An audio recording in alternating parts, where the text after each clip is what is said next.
Morning, friends. I'm just quickly getting myself ready for the day. I'm thinking I might, it's so funny. I feel like I'm always like, oh, I just need to put a little bit of makeup on and then I will be good to go. And then I end up just being like, oh, but you know, a little bit of contour, a little bit of blush, that wouldn't hurt. So I'm like kind of on TikTok. I'm the kind of person who's like on TikTok once a week, if that, for like maybe 30 minutes. So I'm not like legit on TikTok and I'm not like creating content over there. I feel like, especially after this ban situation, I don't really like the wording that we're using.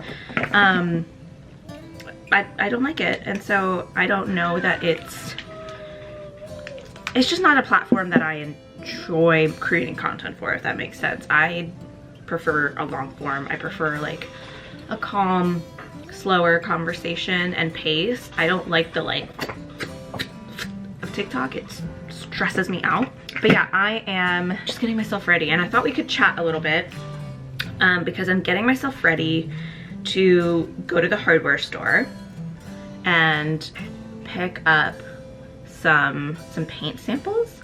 I actually did this yesterday, but I think I was I picked up a bunch of like white paint samples.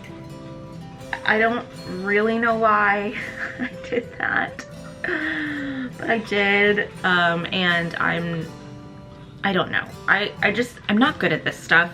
I'm making an effort to learn, I guess. I just posted about this on Instagram yesterday, where there's this quote by Ira Glass about the gap. You know, we like all get into creative work because we have taste and we want to create something in line with that taste, that perspective. And it's such a deterrent when you're not good at something that most people like give up because like your work doesn't match the taste level or the like ambition that you have for that work. I'm feeling a little bit of that. I mean, I'm living it when it comes to my knitting. I have still not finished my knitting. But for me, it's more about like resilience, about not giving up.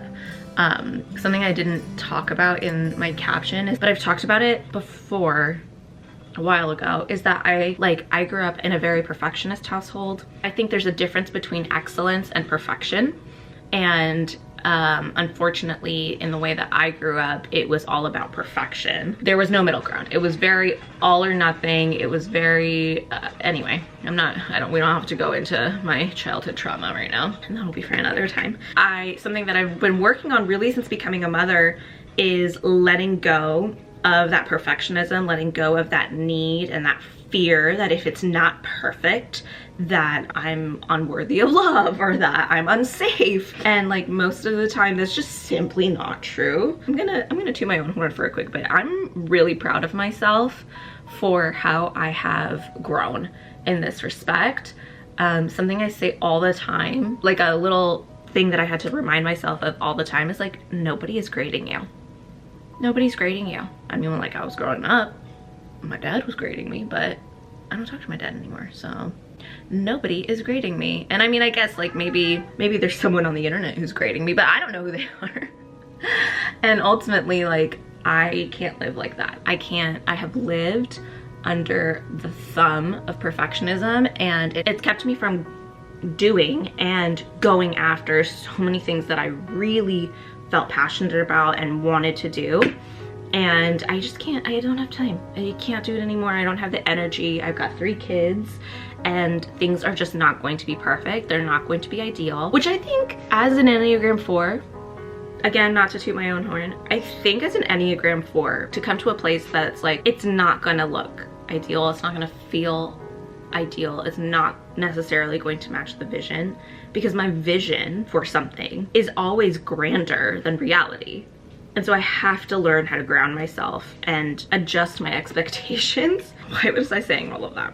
Oh, because we're going to the hardware store. I'm gonna pick up some paint samples. I have to get some like spackling because I am refreshing the kids' room this weekend. So that'll be next week's video. But today I wanted to talk to you about what my vision is and kind of, I guess, what the vibe is, like what we're going for. In my head, I call it making home, and I call it that because I feel like I am making our home. It's also a little play on words on being a homemaker, which I like. It sounds a little trad wife to me. I don't think of it as like a trad wife thing, but whatever. So while I do my makeup, I'm gonna chat you through that. I do wanna share this with you though. Daybird sent me, this was sent to me. I've been testing out this 4-in-1 serum skin tint. It's basically like, it's meant to be a skin tint with SPF, and then it's got like skincare in it. I've been testing it out for like a month maybe, and literally I use it every day. They sent me 2 shades. They sent me the light and the medium, and in late fall, early winter, I was really using the medium because I feel like the light one makes me look a little ghostly. Packaging is a teensy bit messy, but Mama, you asked me. Look at you. But I don't super mind, and I just take a little bit of it. I'm just gonna use the light one today and see how that looks. It's like a really, really light, kind of almost watery consistency. That's why I always mix it with a little bit of the medium, but maybe I'm just in denial that I'm very pale. It does have a like zinc oxide sunscreen in it, so it's like a physical sunscreen, and I feel like maybe that is what I feel makes me look a little bit ghostly. But apart from that, I really like it. Not like this isn't sponsored. I don't have a code or anything for them. They just sent it to me to try, and I really like it. So I got a Sephora gift card for Christmas, and I'm thinking I'm gonna do some makeup shopping some other time. So would that be a fun vlog? Would that be a fun vlog, or like would a little haul be interesting? I don't know. I feel very brand new getting back into vlogging and trying to decide like what to show you and what not to show you. But anyway, sorry. I needed to tell you about, I mean, look at that. I think it looks really good. I'm gonna keep doing my makeup. I feel like I'm talking so much, because I am. Oh, would you like some more cheese? Okay, go sit at the table. I'll get you some cheese. Be right back. Where were we? I'm just gonna take some of this RMS Beauty stuff that I bought. I can't decide if I like it or not. I like the color. I just don't know that the formulation is like, I thought it would be more oily. Does that make sense?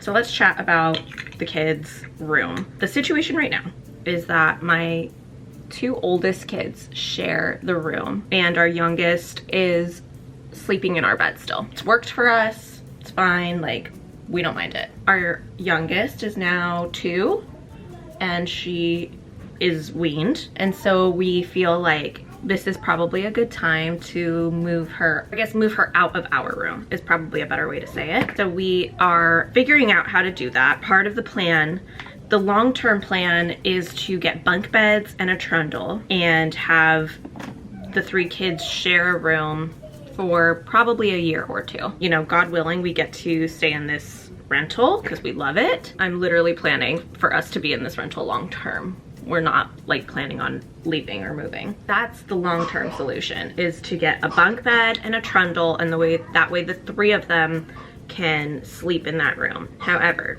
we do not have a bunk bed at the moment, nor can we like afford to buy a bunk bed, because part of me has looked at stuff on Facebook Marketplace, and I'm tempted to score, you know, like a $150 bunk bed that looks cool. My concern is having to take something apart and put it back together with no instructions. And my other concern is like longevity. I would rather pay full price for a bunk bed that can come apart. That's very important to me. I'm looking, I already know what bunk bed I want for them, but I want a bunk bed that eventually we can separate into 2 beds. That way if the girls ever don't want to have a bunk bed, they don't have to. Although in that tiny room, they'll probably need a bunk bed for a while. The plan is to eventually move my son into the playroom, and that will be his room. Then the girls will keep kind of the bigger room because there's 2 of them. Here's what I'm keeping in mind. I've been watching a lot of videos. Caroline Winkler in particular, I've been watching her videos, her $0 room makeovers, and I really like those. This is not gonna be a $0 makeover because I'm buying paint. That's honestly all I'm buying. I'm not buying new furniture. I literally cleared out my dresser and we moved it into the kids' room so that there would be space to actually hold their clothes.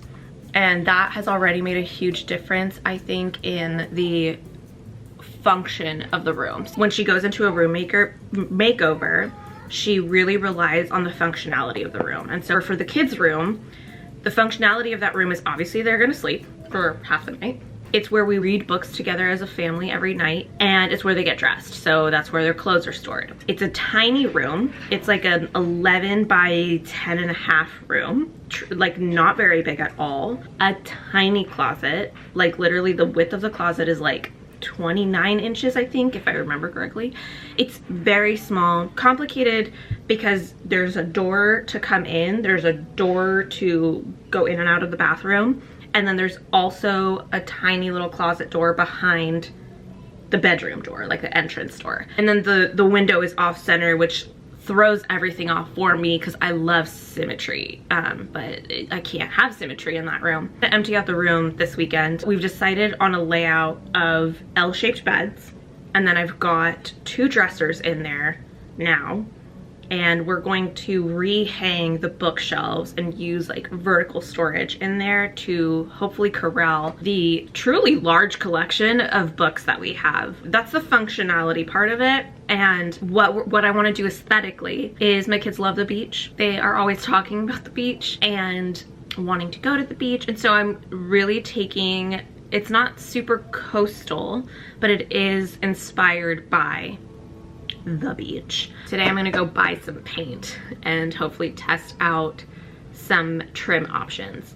One of the things that I really want to do, we like can't paint the room any color but white. That's the only color that we have gotten permission from our landlord to paint. So I don't know if you can tell here, but when we first moved in, we had maybe 5 days to paint the entire house and then move in. And so when it got to painting the ceilings, number one, we were running out of paint, and number two, we were running out of time. So we just decided, like, you know what, it's fine. I like the two-tone is fine. It adds a little bit of warmth, whatever, whatever. If the rooms had been this color, I don't know that we would have painted. They were a darker brown. I couldn't deal. So we painted it white. And what I'm noticing is that it's lacking a bit of dimension. The thing that we did in our old apartment, kind of by accident, is do a contrast trim. We painted the walls like, what is it, ultra pure white, so like the whitest of whites. And where I thought that we had white trim, it turned out we had off-white trim, and it created this really beautiful vintage looking contrast. And I mean, now it's all the rage. I want to add dimension, and I'm willing to take the risk of painting the trim a warm blue. And if it doesn't look good, then I'm gonna do just like a beigey tone. Probably, well, I don't know. I have to go get the paint sample, but I wonder if it's gonna be very similar to the ceiling color.